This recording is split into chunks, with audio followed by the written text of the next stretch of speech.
अगर आपके पास लैपटॉप है तो लैपटॉप चार्जर के पिन के पास आपने ये सिलेंडर जरूर देखा होगा। क्या आपने कभी पूछने की कोशिश करी कि ये सिलेंडर क्या है और किस काम आता है? चलिए मैं आपको बताता हूं। इस सिलेंडर को फेराइट बिड कहा जाता है और इस फेराइट बिड सिलेंडर का इस्तेमाल इलेक्ट्रॉनिक सर्किट में से हाई फ्रीक्वेंसी नॉइस सिग्नल को फिल्टर करने के लिए किया जाता है। गाइस, फेराइट एक सेरेमिक मिक्सचर है जिसको आयरन थर्ड ऑक्साइड और कुछ मेटल्स को मिक्स करके बनाया जाता है। अब ये सर्किट भी बेहद आसान तरीके से बनाया जा सकता है। सिर्फ इस सिलेंडर के चारों तरफ चार्जिंग वायर को लपेटना होता है और वो आसानी से नॉइस सिग्नल को फिल्टर कर लेता है। क्या आपको इसके पहले तक टेक्नोलॉजी का इफेक्ट पता था? और अगर नहीं पता था तो चैट सेक्शन में जरूर लिखेगा। इंडिया में जब भी किसी के पास पैसे होते हैं या फिर उनकी जेब अलाउ करती है तो वो अपनी पसंदीदा गाड़ी खरीदने के लिए शोरूम पहुंच जाते हैं।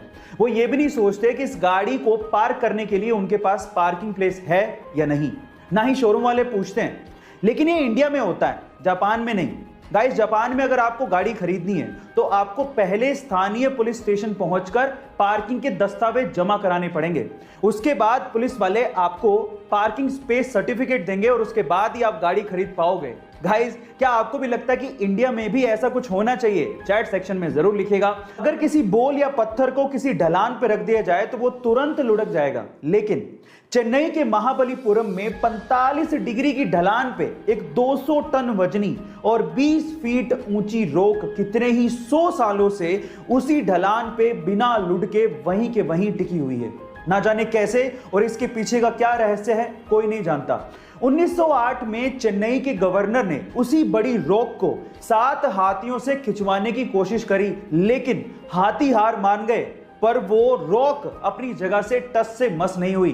गाइस, उस रॉक का नाम है कृष्णा बटर बोल। आपको इस रहस्यमयी बोल के बारे में जान के कैसा लगा? चैट सेक्शन में जरूर लिखेगा। अगर आपने गौर किया हो तो महात्मा बुद्ध की तस्वीरों और उनकी मूर्तियों में उनके सिर पर घुंघराले बाल दिखाए जाते हैं, लेकिन एक्चुअली वो घुंघराले बाल है ही नहीं। हो गए ना हैरान? गाइस, पुरानी मान्यताओं के हिसाब से बौद्ध भिक्षुओं को उनके तन की पवित्रता को बनाए रखने के लिए मुंडन करवाना पड़ता है। तो गौतम बुद्ध ने भी अपने सिर का मुंडन करवाया था, यानी कि उनके सिर पे बाल थे ही नहीं। लेकिन चिलचिलाती धूप में जब वो तपस्या करते थे तो 108 घोंगे यानी कि स्नेल्स ने उनके सिर को ढक लिया था ताकि इस कड़कती धूप में उनको हीट स्ट्रोक ना लगे। गाइस, क्या आपको इसके पहले तक इफेक्ट पता था? और अगर नहीं पता था तो चैट सेक्शन में जरूर लिखेगा। गर्मियों में रूम्स को ठंडा रखने के लिए एसी का इस्तेमाल सबसे ज्यादा किया जाता है और उसी वजह से ग्लोबल वार्मिंग की समस्या बढ़ते जा रही है। अब इस चीज का इलाज निकाला हमारे साइंटिस्ट लोगों ने। उन्होंने एक अल्ट्रा वाइट पेंट बनाया है। इस अल्ट्रा वाइट पेंट को अगर बिल्डिंग या मकानों पे किया जाए तो उससे 98.1% तक सनलाइट रिफ्लेक्ट हो जाती है।